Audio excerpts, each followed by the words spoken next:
आणि चौथा हिस्सा साखरेचा आहे। तर तुम्ही तुमच्या आवडीप्रमाणे कमी जास्त गोड करू शकता। हे प्रमाण केलं तर परफेक्ट गोड लागल। चपातीच्या पिठासारखं ह्याला घसघस मळायचं नाही। हॅलो एव्हरीवन, मी स्नेहल तुमचे मनापासून स्वागत करते। हा 1 किलो मैदा आहे। याच वाटीने 6 वाटी मैदा असेल।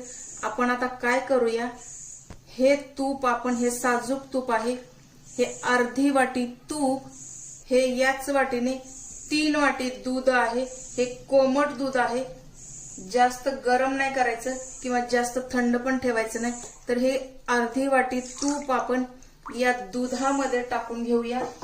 जेव्हा पण तुम्ही शंकरपाळे कराल, पिठी साखर घ्या। 6 वाटी मैदा आहे, त्याप्रमाणे आपण पिठी साखर ऍड करणार आहोत। तर तुम्ही तुमच्या आवडीप्रमाणे कमी जास्त करू शकता।